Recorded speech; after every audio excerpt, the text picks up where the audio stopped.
And we're back with another episode of the best of pro wrestling show that's out there. Of course, it's the state of pro wrestling. It's Gerald Glassford coming right back at you here for the Pop Culture Cosmos, Inside Sports Fantasy Football, the Lakers Fast Break, and Game Source. We truly appreciate checking out all of our great shows. And if you can, please give us that magical 5-star review before you go ahead and tap on the play button to give us that 5-star review wherever you get your podcast. Plus, if you could like, share, and subscribe today to get the latest notifications on when we go live on the air with the latest state of pro wrestling, Inside Sports Fantasy Football, Pop Culture Cosmos, and the PCC Multiverse. But it wouldn't be a state of pro wrestling without my tag team partner.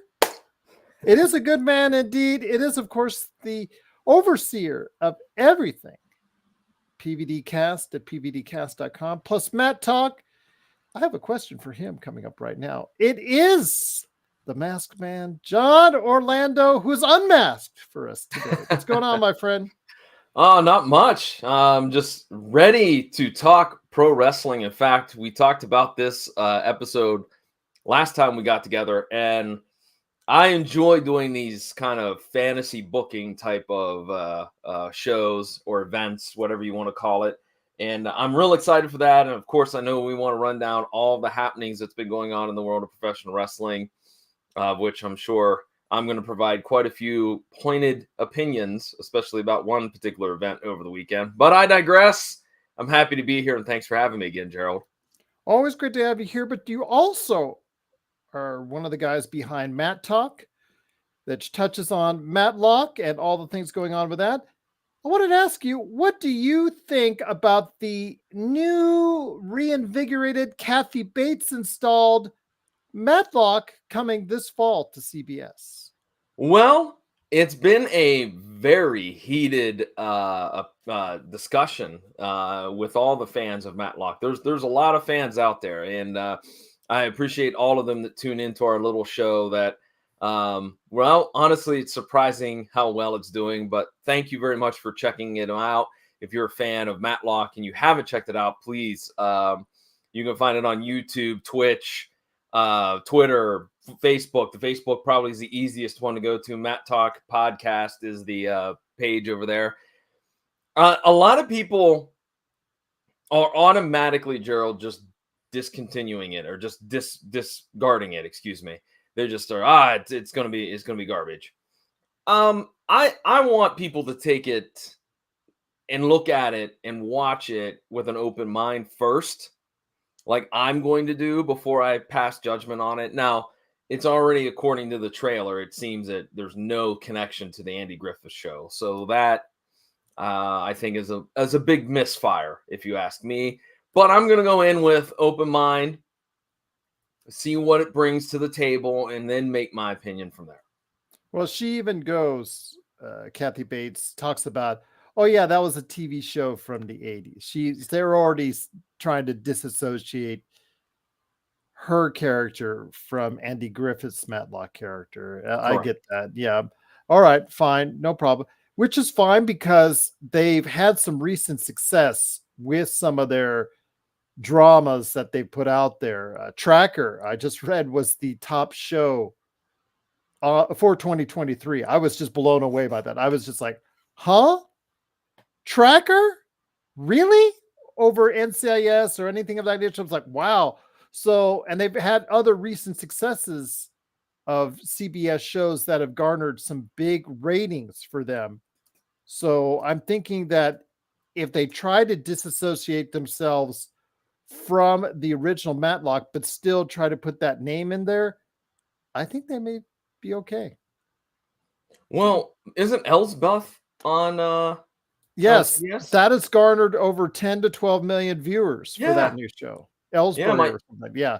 My partner on Matt Talk loves the show. He's watched every single episode, loves it. And she's an offshoot from another CBS show. The Good Wife. Yes. So yeah, it's amazing. But again, I'm not gonna trash it. I'm gonna wait and see. I think I at least owe it that much to give one episode, maybe two episodes before I make my opinion. Okay, fair enough.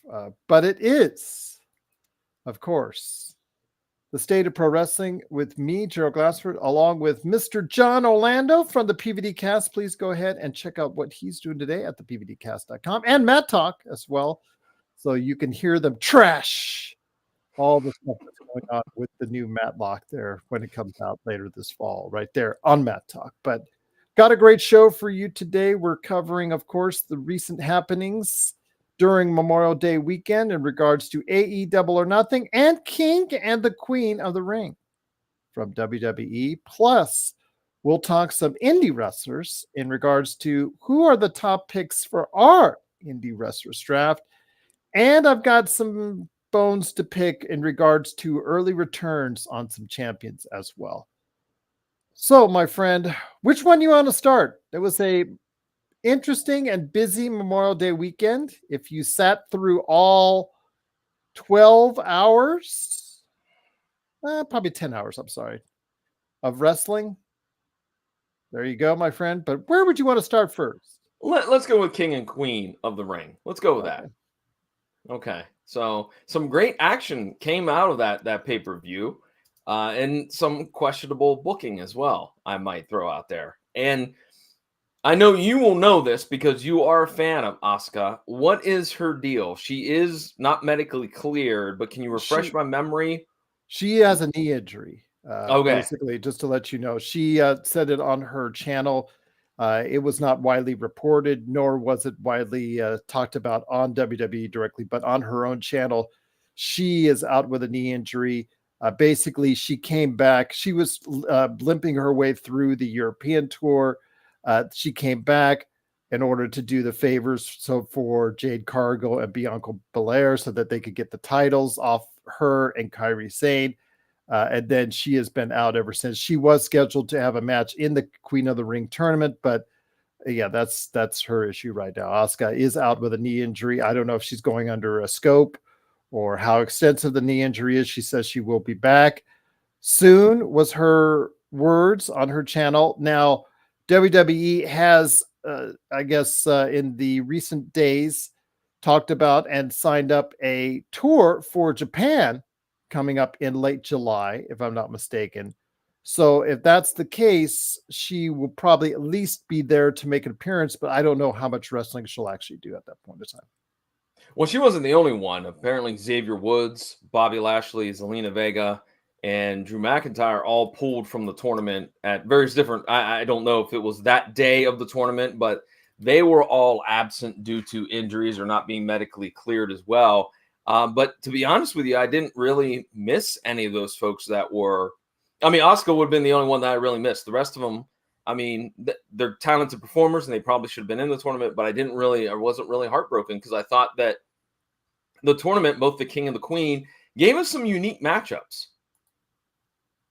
Okay. Yeah, it did. It did. The latest individual that's getting a big push is Valkyria, Lyra Valkyria, who just recently came up from NXT. She has gotten the major push. She did get to the finals before she lost to Nia Jax. So I think the outcome where Nia Jax and Gunther are the King and the Queen of the Ring, I'm not having a problem with that. I'm certainly not having a problem with Cody Rhodes retaining over Logan Paul and them finding a way where he could still keep the United States title, but still look like a chicken heel in the process of doing it. I thought overall it was an okay production. Again, there are some certain limitations that you have when you go over to Saudi Arabia, but financially, you know why they're doing it, my friend. Financially, they're getting exorbitant fees to be in Saudi Arabia, and definitely that for them, that's a big win indeed. And I agree. And it seems like they are really bent on doing a lot of overseas tours. I mean, they're doing that one show or that one PLE in Berlin. I think that's at the end of August. They did Australia not too long ago. They're going back to Europe and Scotland for Clash at the Castle. They're going all over the place, and you know that they're getting heavy-duty checks written wherever they go, whether it's Australia or Germany or Saudi Arabia or wherever. So we'll see. again, they are traveling worldwide, the World Wrestling Entertainment, and it's interesting to see how that goes. But yes, I mean, they have been big overseas. That's the one thing I can take from after WrestleMania, John, is that they decided to immediately go out international, and it has paid off. The European shows already that they had really big success, wherever they've been so far, really big numbers, because the domestic audiences, whenever they've done it, have given kind of hit and miss for both AEW and WWE. More AEW has been missed than hit, but WWE has also had not quite as many sellouts over here in the States. But my God, you take it overseas and that product is still very much hot, John. Oh, agreed. And they were smart to do it. You talk about being shrewd in the business aspect of professional wrestling. That was so smart of them to go right out there right after Mania and hit up all of those different continents and countries. And I think real quickly, if I can go back one moment to what we were talking about in terms of the winners of the King and the Queen tournaments, I have no problem with Gunther. I think that's a smart move. Continue pushing the momentum of him along. But Nia Jax, like, you're pushing Lyria, and I just didn't understand why they didn't put her over. I don't see where putting the Queen, quote unquote, title on Nia does anything for her. And Well, I her can tell you probably, why they do, because nobody even knows who, or at least the general audience, nobody even knows who she is, Lyra Valkyria. well, I know, but I don't know. I still think that they should have put it on her or let her win the tournament as a way to elevate her. Then they could present her like Monday, like they did last night. Hey, this is the Queen of the Ring winner. You may not know a lot about her, but this shows how much toughness she had. She outlasted 16 other women, et cetera, et cetera. Had a heck of a match with the much bigger Nia Jax. But I don't know. I guess if it would have been anybody else other than Nia Jax, I would have been much more satisfied with the outcome. I just don't see Nia Jax is just I don't care how many times she leaves and comes back. She does nothing for me. Okay, fair enough. She seems to have some momentum this time around, even though she did lose the recent title match against Rhea Ripley. But that leads me, coming out of the King and the Queen of the Ring, to our discussion that I wanted to go ahead and have in regards to the bigger picture, in regards to the champions that are some of the champions that are in the WWE and AEW. And since we're in the WWE, I'll stick with that organization, my friend. And for me, it starts off with Cody Rhodes. He's had title defenses against Logan Paul, and also as well, he's had a title defense against AJ Styles. No surprise there that he's gotten by. Looked pretty good in doing it. He still has the momentum, still has the crowds, still gets a lot of enthusiasm. So I see through SummerSlam him still retaining the title, because I don't see a contender that I think has more momentum than he does right now. So I think so far so good for him. Again, the summer months here domestically are kind of just you're not going to get the consistent hot sellouts like you will just before WrestleMania. But for right now, what it is, especially internationally, it seems to be working well. I agree with you. I think that Cody's done a fantastic job. My question is, why haven't we started to build a contender? I mean, Logan Paul's a great contender, so is AJ Styles, but we're talking about a contender that could have a little bit of a run, 2, 3, 4 months run with Cody. I'm waiting for that. I thought we were going to get it with Gunther, but now Gunther seems to be involved in maybe a feud with Drew McIntyre and Damian Priest. And so the question remains, who can you build to face Cody at SummerSlam? Is it going to be the returning Roman Reigns? I don't know if he's returning by SummerSlam or not. Is it going to be Shinsuke Nakamura again? Are we going to go back to that? Are we going to stick with Gunther? Who is going to be the best contender Well, if to I bring remember in. correctly, the winners of the tournaments get the chance to go ahead for the world title. So Oh the king yeah, and the queen, yeah. So Gunther will get a chance to go against either Damian Priest or, of course, Cody Rhodes, which brings me to the world champion that I do have an issue with. I never thought they should have put it on his around his waist, anyways. But Damian Priest has done nothing.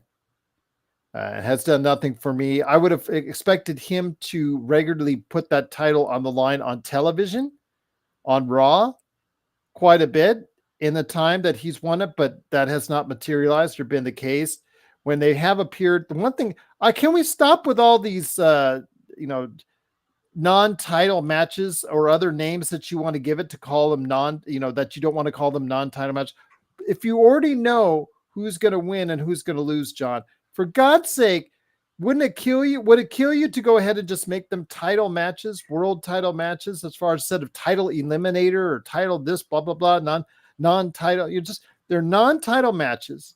Make them title matches if you already know what's going to happen. Well, I think one of the problems, if there has been a problem in the booking, which I think the booking has been pretty solid this year. I feel like right now, Damian Priest is bogged down in too many storylines. The injury to Rhea Ripley, and what's Dom doing, and what's Liv doing, and JD, and now Braun Strowman. There's too much. He should be the focal point. I think it was a wise idea to put the title on him. I will disagree with you on that. I think Damian Priest has come a very long way from his time in NXT, even to, I remember when he was in Ring of Honor, and he quite frankly wasn't as good then as he is now.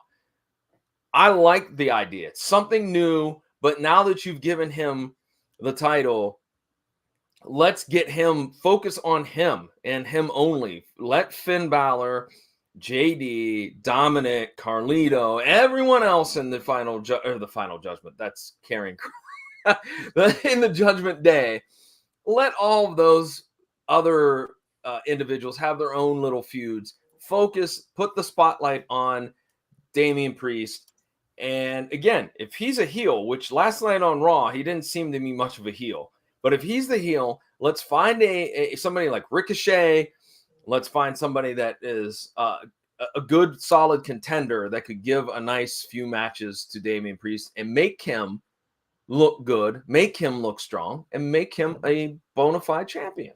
He does nothing for me as a draw. He just absolutely does nothing. I would have put it either on Gunther or just somebody much more dynamic and much that could bring in an audience, because Damian Priest, I don't know, maybe it's because contractually when he re-signed, he wanted a tenure with it, because sometimes they do put those clauses in their contracts that I need to be X or world champion X number of times or what have you, or period or at all. So maybe that's the case. But yeah, Damian Priest, the Judgment Day thing was nice for a while. It had some really good momentum for a while around, just like another champion I'll talk to you about here in a minute, around the beginning of the year. But then because of injuries with, of course, Dominic Mysterio and then Rhea Ripley, it just does not have the same feel to it. It looks like it's lost all the momentum. I know Dominic Mysterio now with this thing with Liv Morgan, where he not helped Liv Morgan retain the title last night, the other night on Raw. Okay, that's great.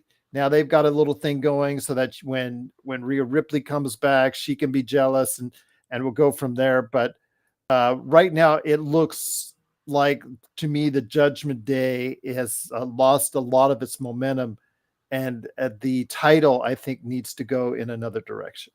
Oh, and I agree with you. I think that it has lost a lot of steam, and you're right, because of injuries, but also because I feel like they're like the NWO. Like, everybody's getting a shot to be part of the Judgment Day. Carlito, and now Liv Morgan's pulled in.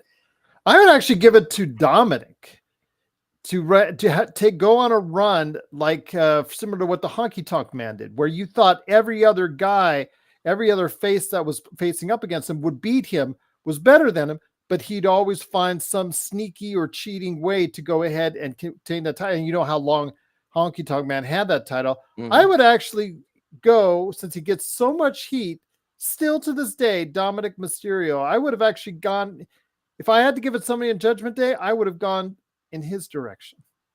Wow. Okay, that's a bold statement. Well, I mean, look, we all know that he gets excuse me, we all know that he gets the heat from just being annoying. And could he follow up? I don't know. That's a really good theory, Gerald. Could he translate that into a pretty decent run with the world title? Because every face that you put up against him, everybody thinks that they can beat him. Yeah. It is That's not a bad deal. a honky tonk man way, waiting to happen. That's just my thing. So again, that's my thoughts. I think, when it comes to Damian Priest, I really think it's a blown opportunity by WWE. WWE is so hot right now, they can overcome, judgment errors on this. So we'll see. Sorry, pardon the pun on the judgment there, but yeah, I just think it's just not worked out at all. Similar to what I see on the SmackDown side with their women's champion Bayley, who had all the momentum going into the Royal Rumble, and once she won the title, over Io Sky, not only has Io Sky and Kairi, that group really been dismantled in more ways than one. Some by injury because of Asuka, but just because of the fact that they're being booked pretty badly right now, but. Also, Bayley is just what is she doing? She's doing nothing of interest right now. She's doing nothing that people are getting excited over. Right now in the women's division, it's all about Liv Morgan and Becky Lynch, and with Asuka, Flair, Ripley, three of your biggest names on the bench. And even the fact that Belair and Cargill, they won the title, but they haven't done anything really in the limelight as well, except for being on the opener this past week, the past weekend with Queen of the Ring. It's just disappointing, John. It's just disappointing to see, Bayley had so much momentum coming out of the Royal Rumble, and it's just not gotten really where I think it needed to go as well. Well, again, because it's what we talked about just a few moments ago. I think they have too many damn titles, as I've told you before. Well, I was going to ask you about the Speed title, like what your thoughts were on that, or that actual project. It's ridiculous. It's catering, trying to cater to social media, and it's a very pandering and all that, and some way to try and do something nice for a guy that really works hard in Ricochet. You know what? Be nice to Ricochet. Give him a larger platform, more wins, and a bigger title. Do the same thing for LA Knight. Give him a bigger platform. These crowds are receptive of what they do, and they get little for it in return. But going back to what you said with the women's division, there's no follow-up. Bayley won the title. They're not building anybody to challenge her. And I know, yes, injuries are something that you have to contend with. That's why I'm saying, like, Valkyria could be that young upstart out of nowhere. The dare I say, I'm going to borrow the phrase, Mikey Whipwreck from ECW. Like the underdog that you thought was never going to win, yet he wins the ECW title, the tag titles, the yada, yada, yada. I feel like she could have been. No, she is more talented than that. I would have put. Oh, no, she is. She is. I would put, if you're going to put anybody like that, I would say it'd be Maxine Dupree. If she went on a winning streak, people would be like, how is she doing it? That would be more like a Mikey Whipwreck, I think, type scenario. Okay, touche. Because she's so green in the ring, everybody knows that she's very inexperienced. She was thrust out there, and now she has to go ahead and wrestle. She gets beat all the time. That to me would be a scenario where you could say, yeah, where the underdog totally gets right there. But what can I say? Who am I to say this? Well, speaking of green, where's Chelsea Green at? Why she can't we doing a Piper Niven? She's with Piper Niven, but why not break her off and have her start giving her some wins to face Bayley? Because I think that would be a very good program. But she just faced Bayley and she got beat in 4 minutes on SmackDown the other day.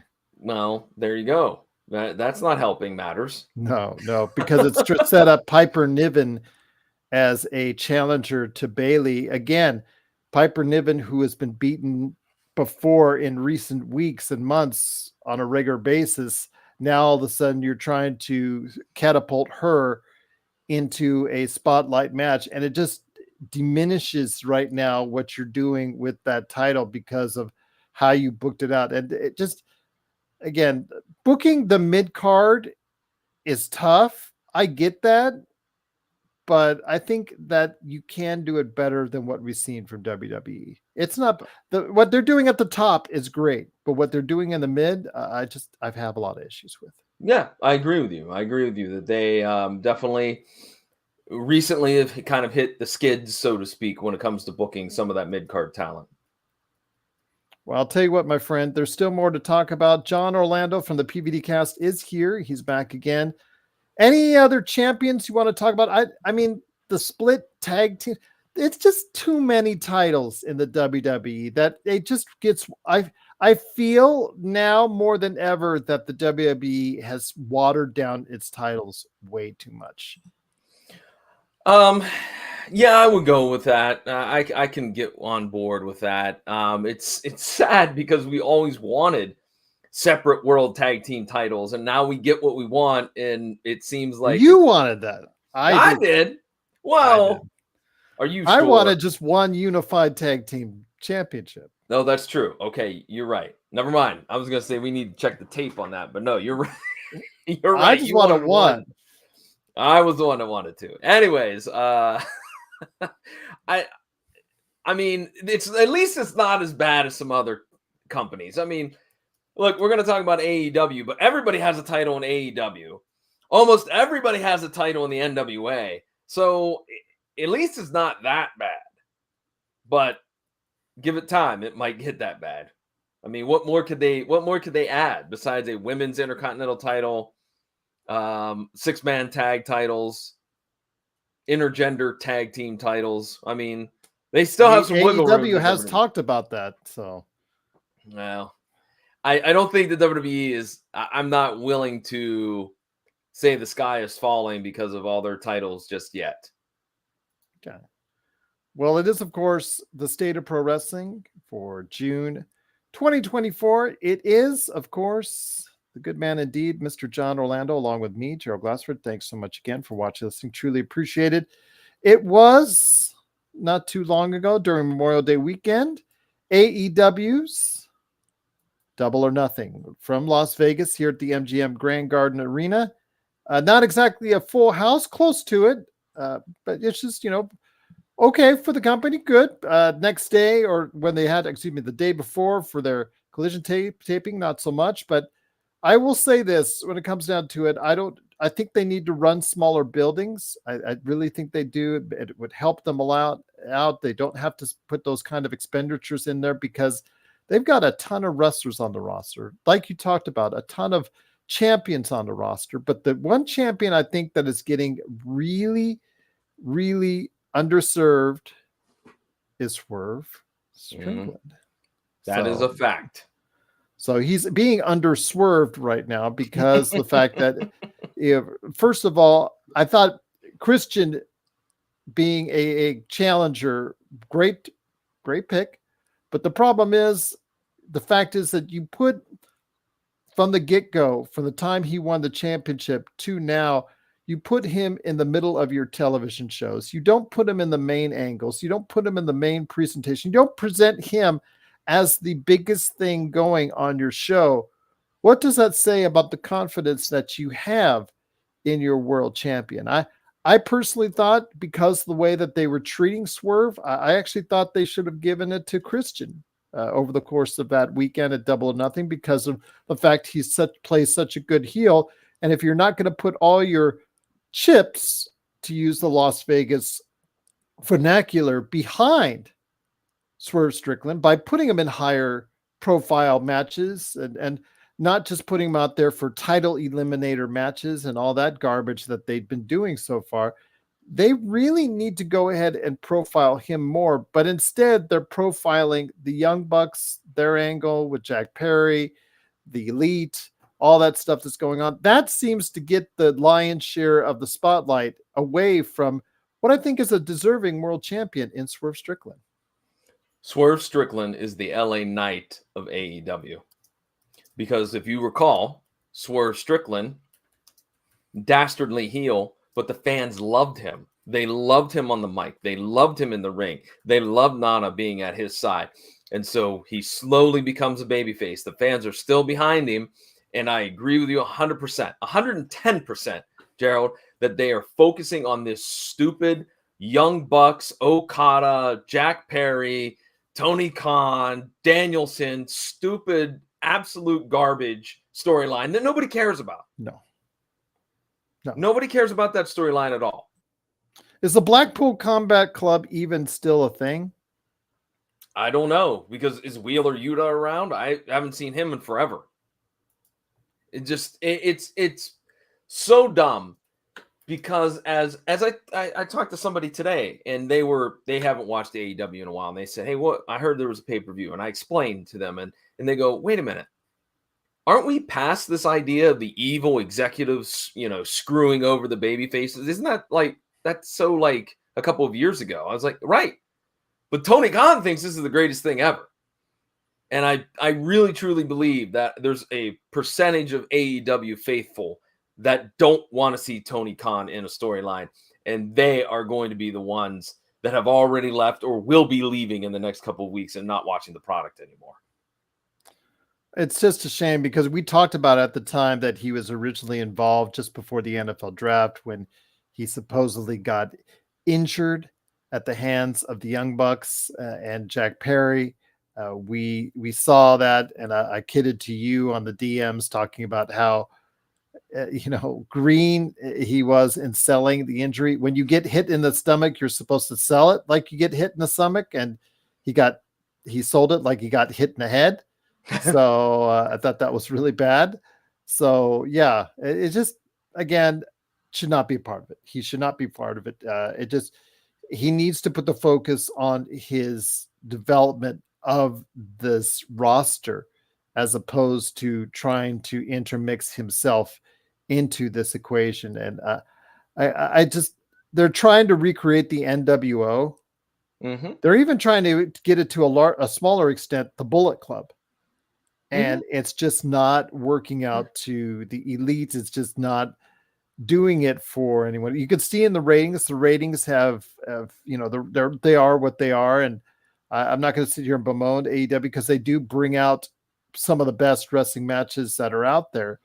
This past weekend, notwithstanding, there were some really, really good matches people need to go ahead and check out if they haven't already. But yeah, it just seems that, when there's the direction needs to focus itself. Swerve Strickland, if you're not really going to commit to him in some of the highest profile venues and platforms on your weekly programming, and instead you're just going to throw him out there for 20-minute non-title matches during the middle of the show, that tells me what you think of him as a drawing power overall. And that to me is very disappointing.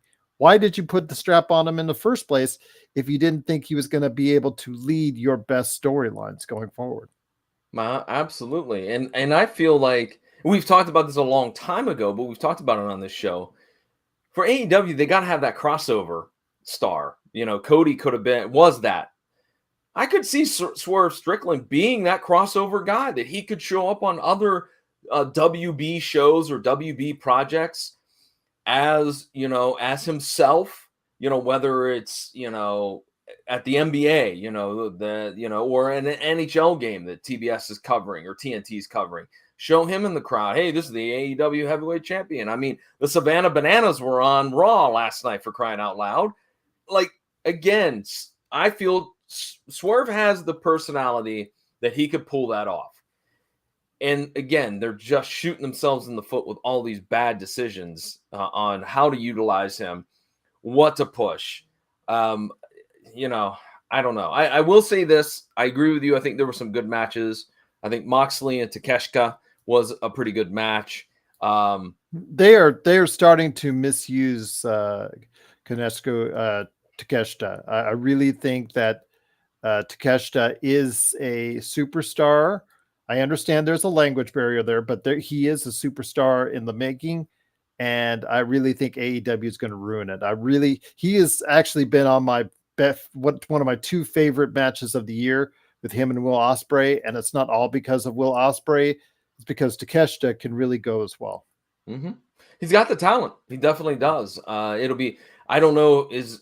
I don't know the intricacies of his contract. If he is totally AEW, or is he mixed with New Japan, or is that not even a thing?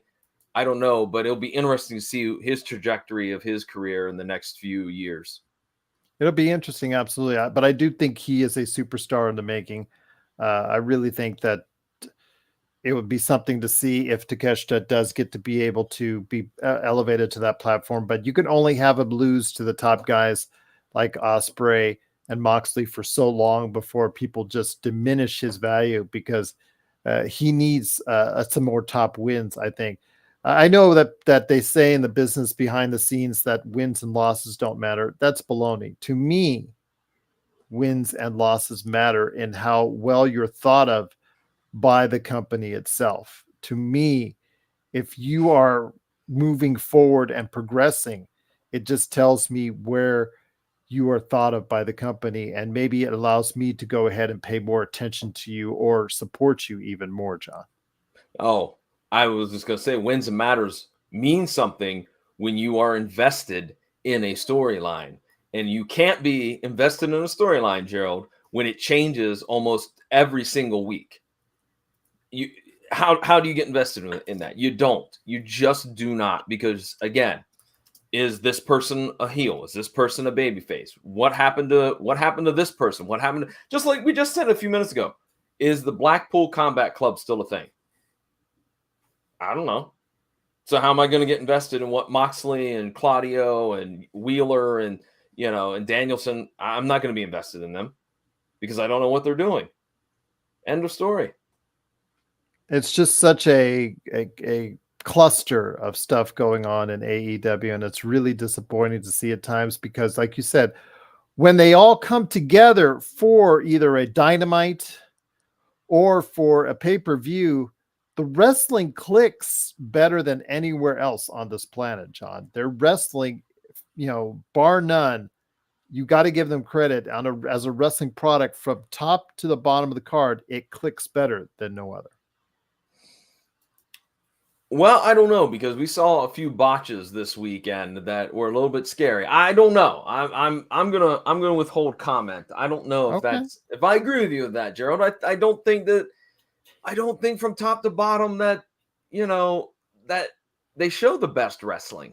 I don't know. Okay, because I think over what you see at WWE, I think it does, because WWE sometimes has 2 to 4 minute matches that are underwhelming on a card that make you say, "Why did I watch this?" Or some matchups that really are just underwhelming, or size differentials like with certain wrestlers, or where they pair on WWE sometimes just leave me perplexed at how you thought that was going to end up being a good match. Sometimes that happens on the lower card. Now, their main events or their top tier matches are good for what they are, absolutely. But AEW, when they do put out there the Moxleys, the Ospreys, the Takeshtas, the Danielsons, MJF, who returned this past weekend. Samoa Joe can still bring it from time to time. Swerve Strickland, he has great matches. He's been on a roll as of late, having really good matches on pay-per-views as of late, especially with Hangman Page. You get those two together, those two really have some memorable matches. So, and even the women's matches from time to time, I get you, and I can understand why, because it's a hit or miss. We even saw Mercedes Moné, which a lot was riding on her return, because she has had a terrible, terrible time pushing herself because of the lousy interviews. And I feel really bad for her because, not only did she break her ankles, coming to AEW, so much anticipation. So for her really return to weekly broadcasted television wrestling, and it just hasn't been the case because it's really not her strong suit, cutting promos. That's where you see the WWE highly produced promos, I think, really come to it. And for her, I think it's really a benefit that she would be in the WWE, because it's much more produced and structured on what she needs and has to say.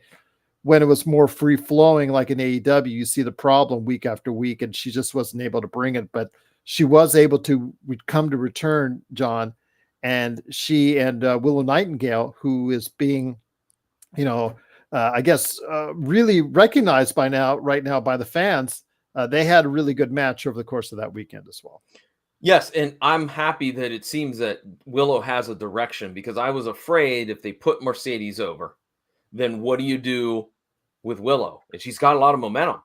And so I'm glad to see that there's the hint that there's going to be the Chris Statlander feud with Willow. I think that that's good. I hope that has a long run with it. Much like I feel Deonna Purrazzo and Thunder Rosa has been a compelling women's program as well, between those two, because it's got a rivalry to it, but it also has a hint of nastiness to it. And I thought that it's told a fairly good story in the women's division, but still got to fine tune some of those individuals in that division. And the Toni Storm, Mariah May thing, that seems like hopefully it will be building to a crescendo, because Toni Storm still is, she's not the greatest worker in the world. I'm just going to be honest with you, like you were talking about right there, but she does create an interesting persona with the starlet movie star from the past, black and white type scenarios. So that, at least, if you don't have, if you're not the top wrestler in the ring, but if you have a really good gimmick, that can also take you a long way in this business. Absolutely. And we've seen that time and time again, in the world of wrestling. I mean, Hulk Hogan. Anyways. Yeah, I think AEW still gotta they gotta figure out how they're gonna be better at booking and making things make sense, and focus on what needs to be focused on, and ignore the other silliness. That's all there is to it. Like, we don't need flamethrowers and exploding chairs and stuff like that. We just need to stop, please. Absolutely. So we'll see what happens, but that is Memorial Day weekend, and what happened with King and the Queen of the Ring, and also as well AEW's Double or Nothing. If you have thoughts on AEW and WWE, because so much of the pro wrestling world still revolves around it, please let us know your thoughts. PopCultureCosmos at yahoo.com. But before we head on out, my friend, wanted to go ahead and, as per your suggestion, you thought since the recent draft was done last month in the WWE, something I really don't have very much interest in when they do it, because they bypass their own rules like a week later with some of the wrestlers hopping back and forth. And it's just stupid. Just put your best product on both shows, and there you go. That's what I would do. But again, that's just me. And put some available smaller shows that you have and build up your other wrestlers from there. But yeah, they choose to do things differently. So I ask you, my friend, you said we would be interested in doing a draft. I said, sure. The independent wrestlers that are out there, meaning it's the ones that are not signed to a full-time AEW or WWE contract. So that means AAA. That means right now New Japan. That could Ring be of Honor. TNA, okay, you're including Ring of Honor. That one bleeds a little differently, because a lot of those wrestlers they may have AEW contracts, so I may stay away from that. It's up to you if you want to, but it's up to you, because a lot of them do have AEW contracts. But all right, it's up to you, my friend. But your thoughts on this? So where would you want to go first in a independent wrestlers draft, so to speak? Okay, so we decided that we would look at 5 male wrestlers, 5 female wrestlers, and 3 tag teams, correct? Mm-hmm. Okay. Well, I'll go ahead. Let's let the ladies go first, shall we? Be gentlemanly. First one that I would go after in a draft is, I don't know, from everything I've read, there was rumors that this competitor was going to the WWE, but has yet to show up. I think you got to snag former NWA Women's Champion Camille. Okay. I think if you're building a roster, you go with her as number one. I think she's got a look. She may not have the best promos, but that's okay. You can work around that. But I think she's got a good look. She's good in the ring. I think she brings a very unique aura to her. So I say Camille. Well, you've got Camille. Since you went ladies first, I'll go ladies first. And my pick is actually, we don't know how injured she is. She may appear in a mid-July card for this promotion, but Gilia is my first pick. Okay. She is rumored to be WWE bound, but she's not quite there yet. But she is part of the Marigold promotion. And whether or not she is going to be okay enough, because she did break her wrist in a recent match. She did have surgery on it by the time you're hearing this. So she could be back, she said, maybe for a mid-July match. So I'm going to be Gilia for me. Okay.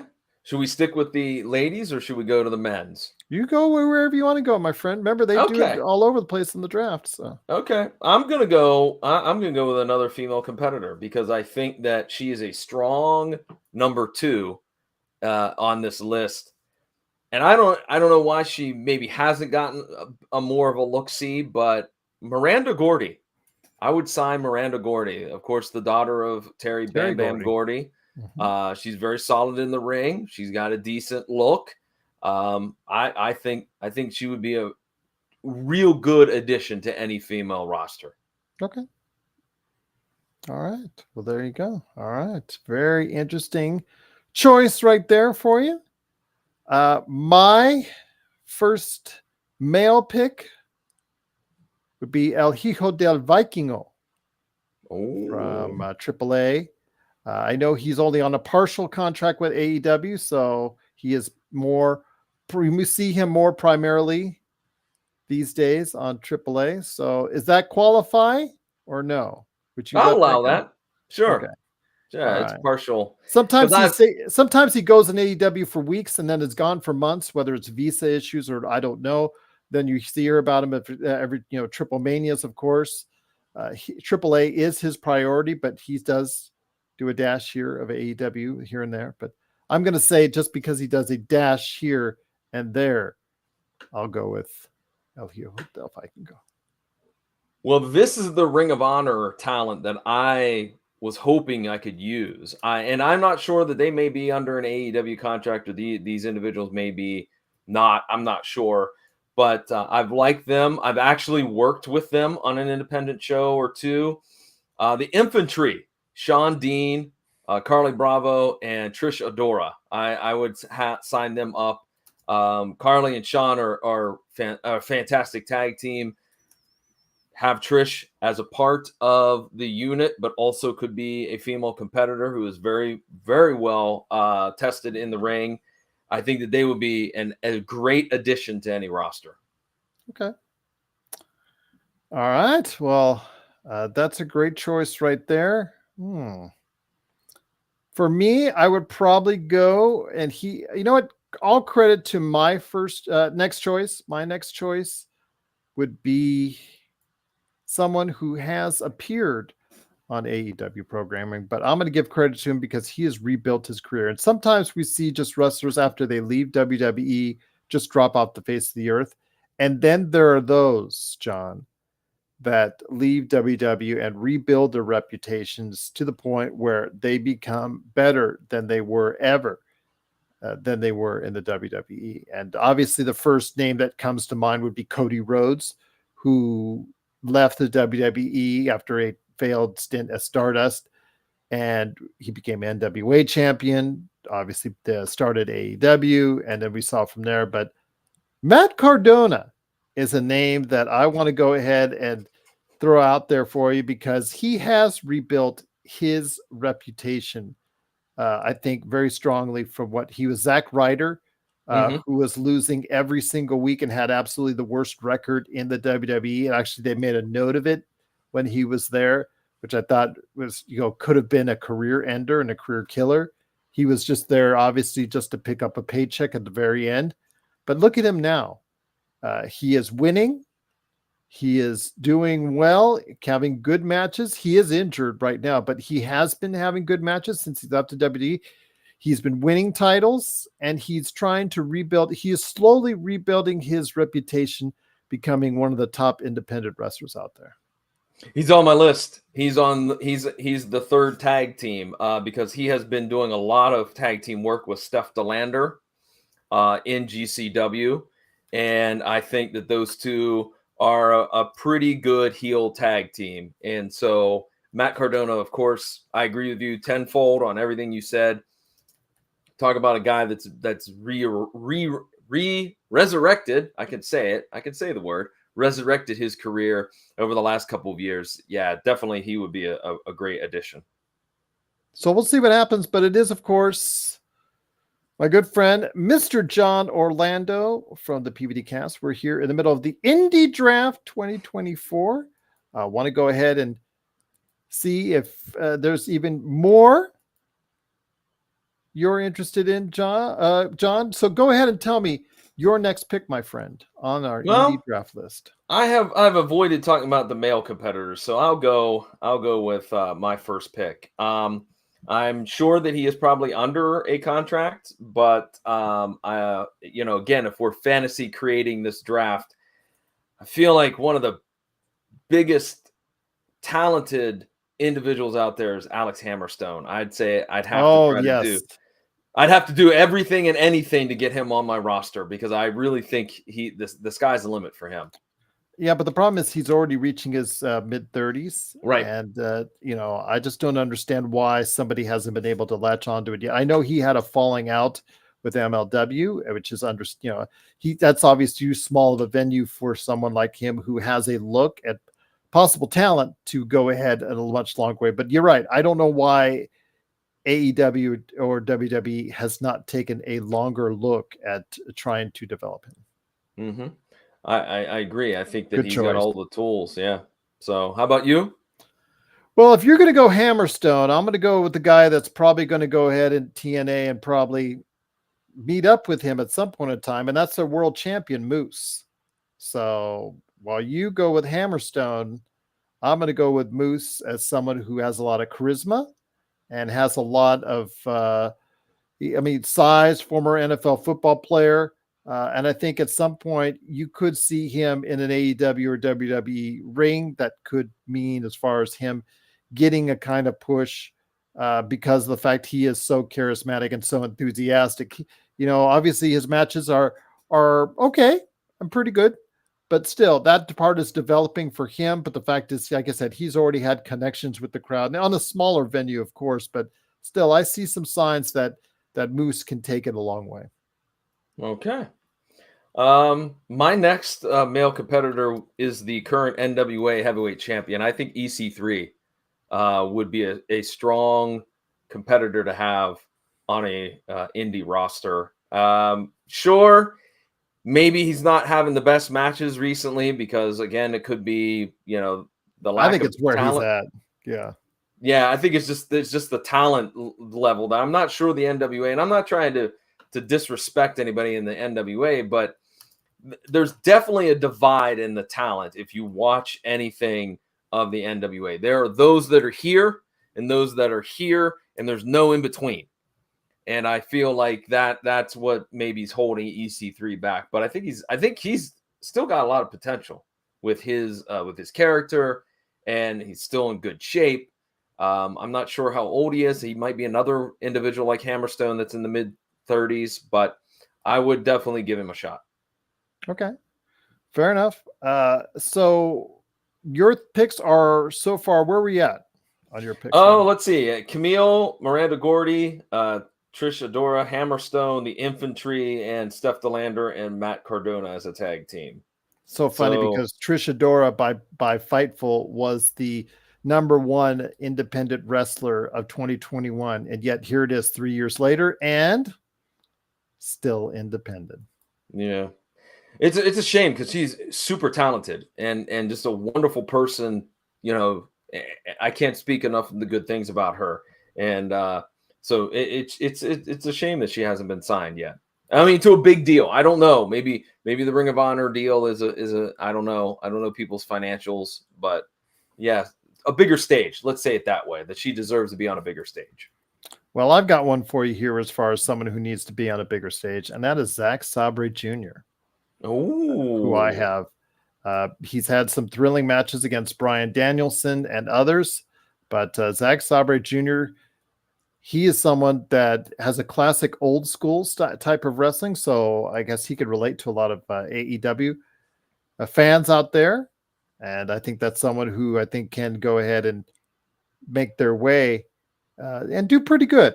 I don't think he'll be a top wrestler in one of those two promotions, but I think he'll find himself in the mix and get himself some nice money and some good matches along the way. I love the British style that he brings, and I like his smart aleck attitude, like in promos and in that. Yeah, Zach is a solid pick. Well, I got one more tag team, and this is probably no surprise. In fact, I have a feeling you probably have them on your list too, but I would definitely sign the Von Erichs, Marshall and Ross. They are I close. would. They said they on their latest episode of their show that they're close to signing with a promotion, my friend. Okay. So, All yeah, right. they were on my list next. So you I got them just before knew. I did. Marshall and Ross, Von Erich, obviously the name is there, but they do look like they can perform well in the ring. They have sprinkled some matches in AEW, but as of now, when they just said, like, they haven't committed to a professional wrestling organization long term. So I know that they moved back from Hawaii to Texas in order to pursue more wrestling. So we'll see what happens with their career. That would be. I think they should go AEW personally right now because the tag team division is kind of a mess right now in AEW. After one time, like 2 years ago, I really think AEW was better than the WWE as far as tag team divisions. Well, what they had, but they've 2-3 years ago, but now it's just like totally off the rails, and I don't know exactly what they're doing there in regards to the tag teams. So now would be the time to go in there and make some noise. Yep, agreed. I think if we're talking about men on the roster that you need to have, somebody that could do it all, somebody that's been around for a while, we're talking about Boom Boom, Colt Cabana. I would sign him in a heartbeat as well. So he is still listed on the ROH roster. So I'm going to let you have that one. You gave me El Hijo de Vikingo. I'll give you Colt Cabana. Don't get him and CM Punk in the same room, but I think that's going to be a solid choice right there. And the last choice I have is a retired wrestler, but someone I think that needs to be in a position either where she could still go or she needs to oversee the women's divisions of either organization. That's Gail Kim, who's done a tremendous job with TNA with the limited talent that they've had, as far as not limited as far as quality, but limited as far as number of wrestlers, because they're always all the wrestlers there are looking to go to other places. So what she has done with the women's division, you have complimented on several times, and I'm remembering this and taking note, my friend. So Gail Kim is who I would take last on my draft. Yeah, those are all solid picks. Those are all real solid picks, Gerald. I think that if we just had $1 bazillion, that's all it takes. In fact, you know what? We could set up our office halfway between Columbus, Ohio, and Las Vegas. That would be where? Omaha? Somewhere like that? Whew, yeah, a lot of things going on there, man. Action packed. All right. And on that note, it is the state of pro wrestling. It is John Orlando from the PVD cast. Oh, okay. Shout out to Omaha. Of course, also as well, you got to go ahead and check out what he's doing today at Matt Talk, but please check out his great conversations that he has. John, real quickly, my friend, what's the latest episode of the PVD cast? Latest episode is a conversation I had with a Cincinnati comic book creator by the name of Tim Fuller.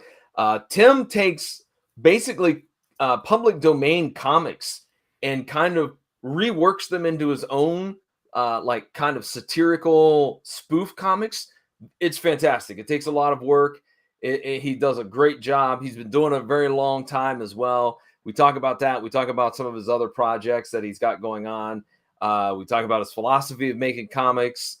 Just lots of fun. It's a great episode. Definitely check it out at pvdcast.com or wherever you find great podcasts. And Matt Talk is, well, we have the live show Sunday night, and that is available on a ton of places like YouTube, Facebook. Probably the best place to go is just go to @Matt Talk Podcast on Facebook. So it's a great episode, and check it out, please. It is, of course, the PVD Cast. Please go ahead and check it out today at thepvdcast.com, and Matt Talk right there for you as well. Well, my tag team partner, we have finished. We have made the opponents tap out.